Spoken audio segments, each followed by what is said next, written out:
जय गुरुदेव। जैसे कि पिछले एपिसोड में आलोक जी ने हमें अच्छी तरह से समझाया था कि ईरान और इज़राइल के युद्ध का क्या परिणाम हो सकता है। अब तो नेगोशिएशन हो गई है, सीज़ फायर हो गया है। तो आज उसी को बात को आगे चलते हुए आलोक जी के कुछ नए इनसाइट्स हैं हमारे दर्शकों के लिए, जो आज वो हमारे साथ साझा करेंगे। तो आलोक जी। आखिरकार इज़राइल और ईरान ने आपस में सीज़ फायर कर लिया। यूएसए अपने रोल को इसमें डिफाइन कर रहा है। उसका ये कहना है कि उसने सीज़ फायर करा दिया है और नेतन्याहू, जिनकी की लोकप्रियता काफ़ी कम हो गई थी, उन्होंने ईरान के ड्रोन्स को मार गिराया है और ईरान ने भी यूएस के ठिकानों पर हमला करके, जिसमें कि कोई क्षति नहीं हुई है, इस तरीके से हर आदमी खुश हो गया। अब इसमें निष्कर्ष ये निकलता है कि वास्तविकता क्या है इन आक्रमण की, पोस्चरिंग की, और जो ईरान में आयतुल्लाह खुमैनी का रिजीम है उसके, वो अपने को विनर घोषित कर रहा है। यूएसए अपने को रेफरी या पीस मेकर घोषित कर रहा है और इज़राइल ये कह रहा है कि उसका जो लक्ष्य था उसने उसे हासिल कर लिया। तो हम देखते हैं इसको। जहाँ तक इज़राइल की बात है, इज़राइल ने लगभग 10-12 दिन पहले ईरान में कुछ हमले किए थे और जो मेन साइंटिस्ट थे न्यूक्लियर डेवलप करने वाले, उनको ख़त्म किया था। जो कमांडर्स थे मिलिट्री के, उनको ख़त्म किया था। और फिर इसके बाद ईरान ने लगातार हमले किए इज़राइल के ऊपर और उसको काफ़ी क्षति पहुंचाई। इन बिटवीन ट्रंप का रोल निकल कर आया। ट्रंप ने मैडमैन थ्योरी अपनाते हुए ये घोषित कर दिया कि 2 हफ्ते के बाद कोई एक्शन लेंगे। लेकिन जैसा सबने देखा कि उन्होंने इसी बिटवीन अपने जो B-2B बॉम्बर्स थे उनसे न्यूक्लियर फैसिलिटीज़ ख़त्म करने के लिए 3 जगह पर हमला किया और उसको नेस्त नाबूद कर दिया।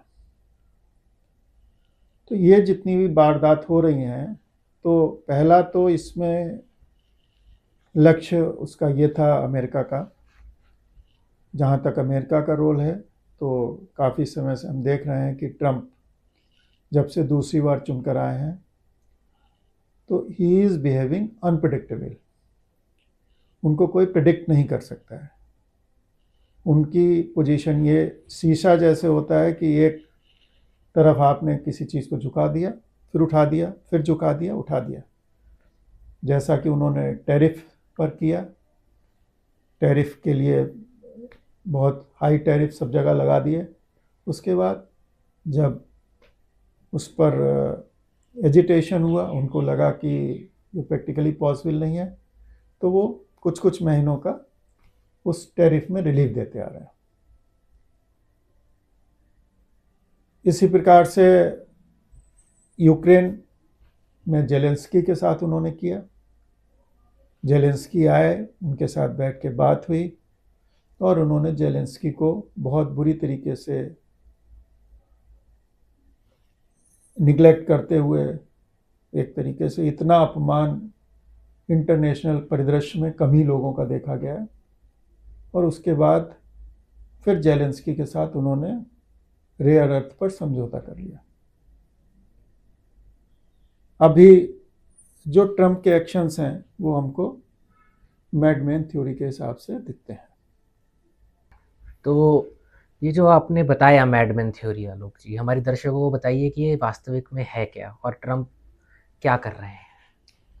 देखिए, ये जो मैडमैन थ्योरी है ये एनिमल इंस्टिंक्ट की थ्योरी कहलाती है और इस थ्योरी को अमेरिका ने निक्सन के समय अपनाया था। अनप्रेडिक्टेबल, मतलब आप अनप्रेडिक्टेबल बन जाते हैं और आपको लोगों को लगता है कि ये आदमी तो पागल है, कुछ भी कर सकता है। तो इस झांसे में बहुत सारे काम आप निकाल लेते हैं। ये मैडमैन थ्योरी इंटरनेशनल एरिना में जो लीडर्स हैं वो तब अपनाते हैं जबकि उनको ये लगता है कि they are capable of manipulating. तो ये सोची समझी एक रणनीति है अपने ट्रंप की। और जितने उनके एक्शंस हैं वो, जैसे बचपन में आप लोग देखते थे ना, जब हम खेलते थे तो कभी कभी जो छोटे भाई बहन होते हैं वो कहते हैं कि मुझे भी खिला लो, और हम मना कर देते हैं तो खेल ही बिगाड़ देते हैं। ठीक है, तो ये मैडमैन थ्योरी कुछ इसी टाइप की है कि जो ट्रंप हैं दोबारा से जब से चुनकर आए तब से उन्होंने इस तरीके के इस हथियार को इस्तेमाल किया है। पाकिस्तान भी इस हथियार को इस्तेमाल करता था। वो जब भी कोई एक्शन होता तो कहता था हम न्यूक्लियर बम फोड़ देंगे। हालांकि इस बार उस थ्योरी को ख़त्म कर दिया मोदी जी ने। जी। उन्होंने as a attack on terrorist act of war घोषित करके पाकिस्तान के कई ठिकानों पर हमला किया और ये जो न्यूक्लियर वॉली थी उनकी वो ख़त्म कर दी। इसी तरीके से अमेरिका बहुत समय से ये चाह रहा था कि ईरान का परमाणु प्रोग्राम है, न्यूक्लियर प्रोग्राम, उसको कंट्रोल करे, लेकिन वो कर नहीं पा रहा था। और वहाँ पर जो इन्फॉर्मेशन है कि जहाँ पर न्यूक्लियर साइट्स हैं वहाँ पर लगभग 300 फीट कंक्रीट की बंकर्स बनाए गए थे, जिसको कि ये माना जा रहा था कि अवैध है। लेकिन अमेरिका ने अपने बॉम्बर प्लेन से इसको ख़त्म किया है और उसका ये सोचना है कि अब शायद ईरान इस पोजीशन में नहीं है कि वो न्यूक्लियर बम बना पाए। हालांकि ईरान ने ये कहा है कि वो उसकी क्षमताएं हैं और वो तेज़ी के साथ दोबारा इस पर काम करेगा। ये जो मैडमैन थ्योरी है कि मैं कुछ भी कर सकता हूँ, पुतिन भी इसको अप्लाई करते हैं। और जब भी कहीं नाटो में एक्शन की बात होती है यूक्रेन वार के समय, तो वो कहते हैं कि हम न्यूक्लियर बम फोड़ देंगे। सो बहुत सारे लोग इस मैडमैन थ्योरी जो पावरफुल हैं वो लोग इसको यूज़ करते हैं जी। और इससे अपने इंटरनेशनल रिलेशंस में बेनिफिट उठाते हैं। तो ट्रंप भी यही कर रहा है।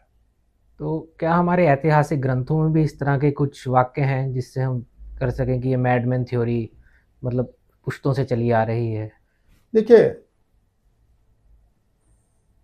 ये जो है ये मैडमैन थ्योरी है। ये अगर आप महाभारत में देखेंगे तो दुर्योधन को देख सकते हैं।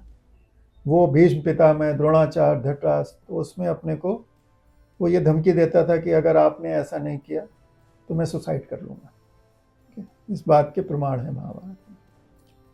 इसी तरीके का अगर मैडमैन थ्योरी आप देखें तो केकई का था, जिस समय उसने रामचंद्र भगवान जी के राज अभिषेक के लिए मैनिपुलेट किया दशरथ जी को।